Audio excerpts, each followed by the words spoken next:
In the remote village of Karsht, where the rain never knocked, only whispered, an old tale floated among the cottages like fog over the moors. She only appears when it rains, they'd say, often in hushed voices and uneasy glances toward the forest line. Most laughed it off, blaming it on village superstition. But not Rayhan. Rayhan had heard the stories growing up, whispered by his grandmother as she rocked in her creaky chair, eyes locked on the misty horizon. She had seen her once, just once, and never spoke of it again without shivering. Now, 15 years later, Rayhan had returned to Karsht. His parents had died in a car crash the year before, and the family house stood empty.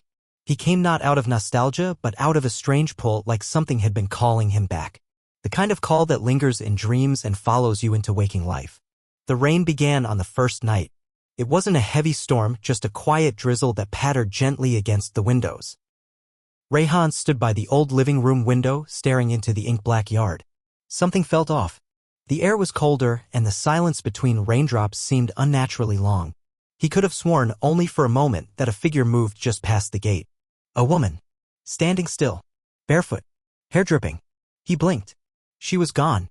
Shrugging off the chill that climbed his spine, he told himself it was the jet lag or maybe the eerie silence of the village. But the feeling didn't leave.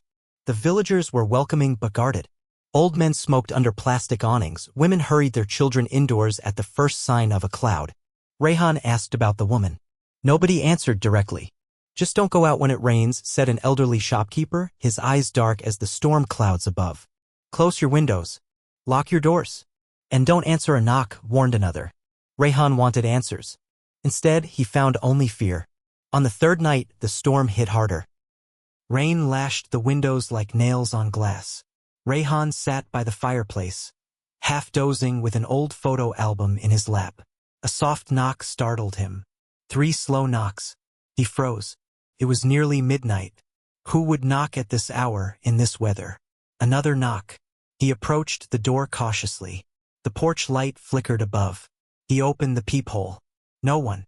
Except, in the distance, at the edge of the garden just beyond the gate. She stood there again. Long black hair, soaked and hanging like vines. Pale dress, clinging to her thin frame. Her head tilted slightly as if listening to the rain. Then she began to move, slowly, deliberately, toward the house. Rayhan slammed the peephole shut, locked the door, backed away. The rain grew louder, almost like it was pressing in. His heart pounded. Suddenly, every window in the house burst open with a crash. Curtains whipped like ghosts in the wind. And from somewhere upstairs came the sound of soft, wet footsteps. The next morning, the rain stopped. Sunshine bled through the clouds like a false promise. Rayhan hadn't slept. He stayed in the living room, knife in hand, listening all night. The footsteps had stopped around 3 a.m. He never found anything. No wet marks. No intruders. Nothing but the creeping dread that she wasn't just a figment of his imagination. He finally confronted one of the older women in the village. Who is she? He demanded. The woman crossed herself and whispered her name was Layla. Long ago, she lived near the forest, pregnant and alone. Her lover abandoned her. One night, he returned drunk and angry. Killed her in a rage. Dumped her body in the ravine. It rained for 3 days straight. What happened then? They never found her body. But the night after the rain stopped, the man who killed her was found drowned in his own bedroom. Since then, she comes when it rains. To kill? To find what she lost. Rayhan didn't want to believe it. But the signs grew more intense with each downpour. He began to see her reflection in puddles.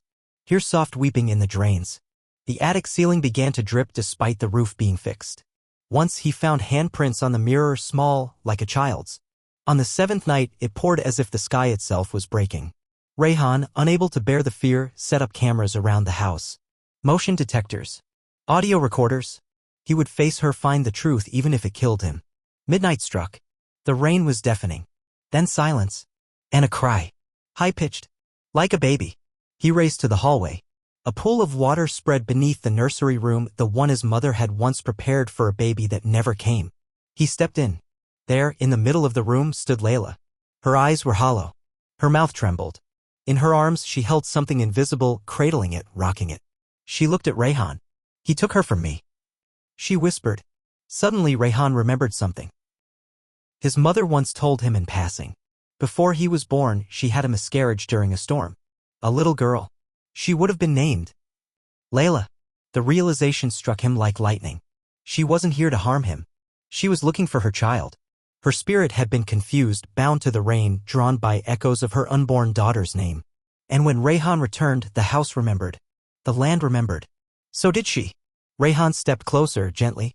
I'm sorry, he said. Layla looked down at her arms, then up at him, and smiled. For the first time she smiled, and disappeared in the mist. Since that night, the rain has returned to Karsht, but never with fear. The whispers have ceased. The knocking has stopped. The windows stay shut, but not out of dread. And in the soft drizzle of spring, sometimes Rayhan hears a faint lullaby on the wind. She only appears when it rains. But now she only watches. And waits. Peacefully.